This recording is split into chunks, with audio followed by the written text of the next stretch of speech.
E aí, pessoal, beleza? Tudo bem com vocês? Sejam bem-vindos ao canal CE Brasil Shooter. Eu me chamo Aloísio e estou aqui mais uma vez para compartilhar dicas, dessa vez na segunda série desse canal, a série sobre o uso do Tchergan. Para quem está entrando a primeira vez nessa série e não sabe ainda o que é o Tchergan, vai lá e assiste a parte 1. Você vai ver aqui no topo um card de encaminhamento. E antes de começar o vídeo de hoje, eu queria deixar uma observação muito importante. Não é à toa que a série sobre o uso de lunetas veio antes da série sobre o uso do Tchergan.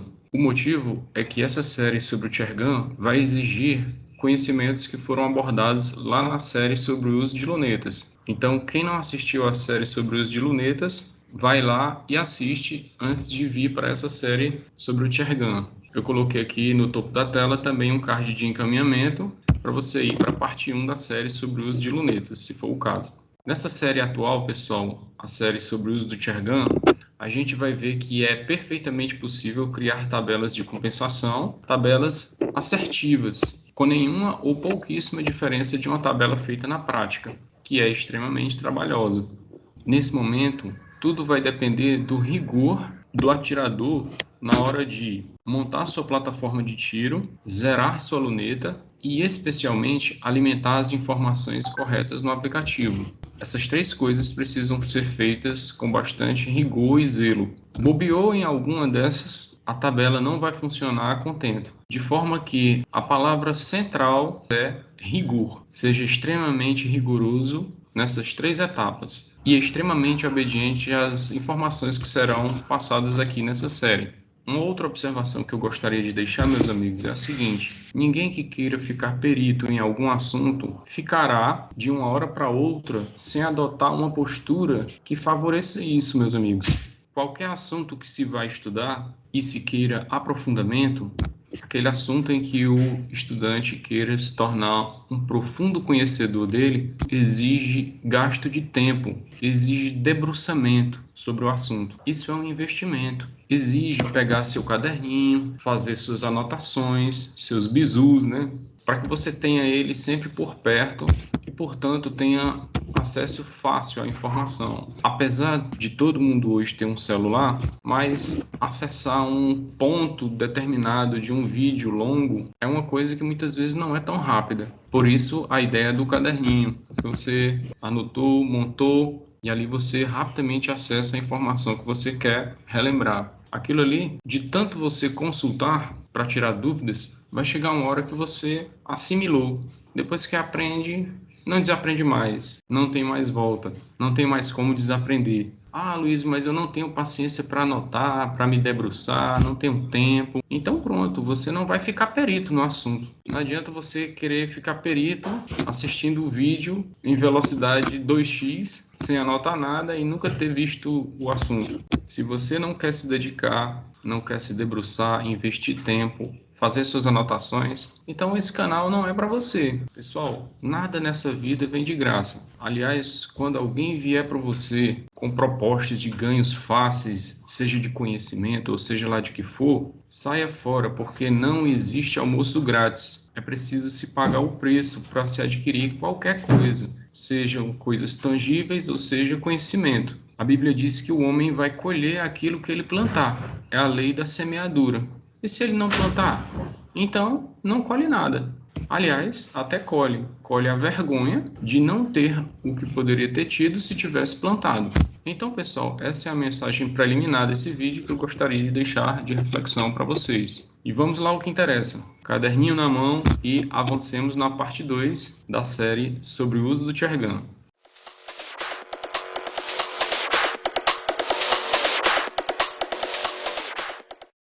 Pessoal, no vídeo passado, no vídeo parte 1, eu esqueci de colocar quais são as configurações que eu particularmente uso. É meu perfil, as opções que eu escolho. São exatamente essas opções. Eu marco essas caixas aqui, ó, tá? É interessante vocês marcarem para vocês também, que eu vou explicar baseado nessas marcações, tá? Muitas pessoas não fazem a marcação de unidades métricas, querem deixar, por exemplo, as distâncias em jardas. Afinal, a marcação do anel de paralaxe das lunetas em jardas. Poderia marcar também, mas nessa série eu vou usar unidades métricas. Então, até o fim da série, vocês marquem aí as mesmas opções, só para seguir a linha de raciocínio que eu vou seguir aqui, tá bom?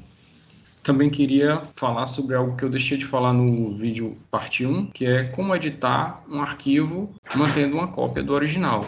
Imagine que você tem uma carabina, tá lá ela zerada a 28 metros, a luneta, e você precisou trocar o gás RAM, resolveu colocar um gás mais fraco e mudou apenas a velocidade do chumbo. Tá? A velocidade, em vez de ser 243, passou para 190. Então, para você não ter que reescrever tudo de novo, gerar um novo arquivo, você tem como criar uma cópia desse arquivo e alterar só a velocidade do chumbo para a nova plataforma. Então você vai aqui em User Files, e aí quando você entrar em User Files, você está dentro desse arquivo aqui, certo?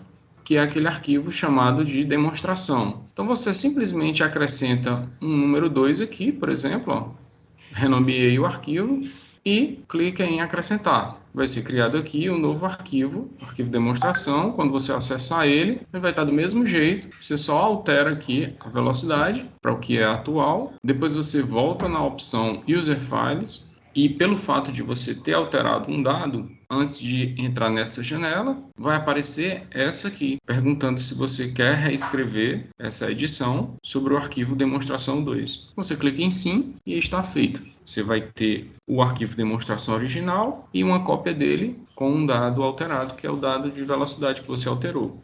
Poderia alterar outras coisas? Poderia. Aqui foi só um exemplo ilustrativo, tá?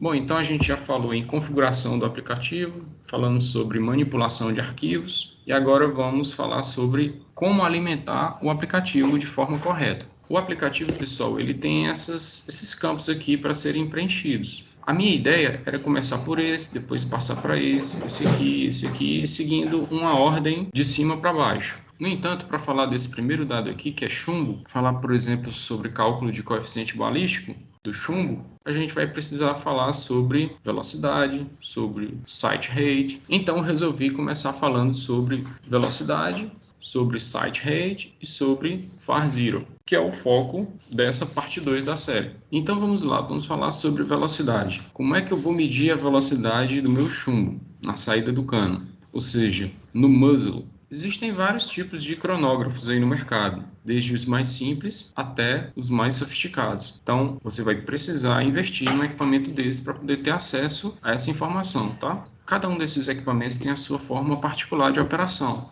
A gente não vai dar uma aula aqui sobre cronógrafo, porque cada um tem as especificações, a forma de manuseio que o fabricante estabelece. Fica aqui apenas a informação de que a aquisição de um equipamento desse é indispensável. Na ordem que a gente está assistindo a série, essa então é a primeira informação a ser transmitida ao aplicativo. A segunda informação a ser transmitida é o site rate. E aí, pessoal, uma atenção especial deve ser dada ao calcular essa informação. A maioria dos atiradores acha que é calcular a distância entre o centro do tubo da luneta ao centro do cano, mas não é verdade. Na verdade, o site rate é o afastamento entre a linha divisada e a extremidade do muzzle. Qualquer um que acessar o help do Chergun vai ver essa informação. The site rate is distance between the line of sight and the line of departure measured at the muzzle, ou seja, where the trajectory begins. Assim,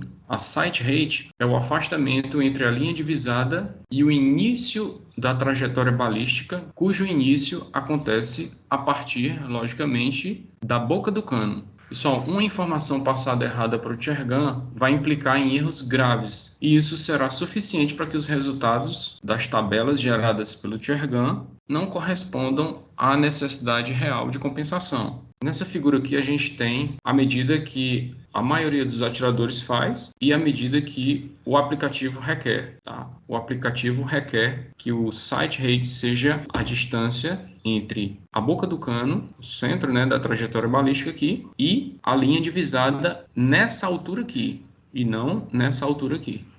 Tá? Ah, Luiz, mas é uma diferença muito pequena. Além de não ser uma diferença tão pequena, isso aí vai implicar, para tiros a longa distância, uma mudança tão grande que vai ficar gritante a diferença entre a necessidade real de compensação e a falsa tabela que o aplicativo vai gerar por conta de uma má alimentação de uma informação.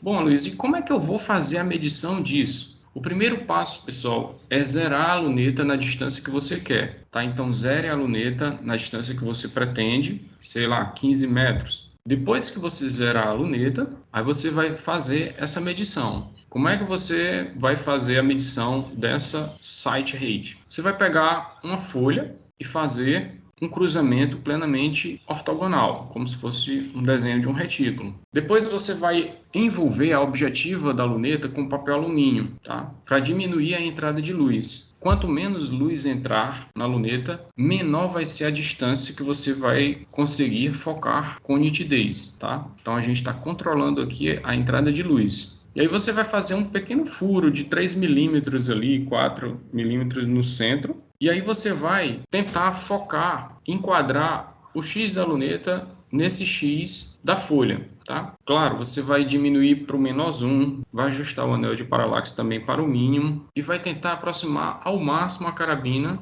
né, o cano da carabina dessa folha.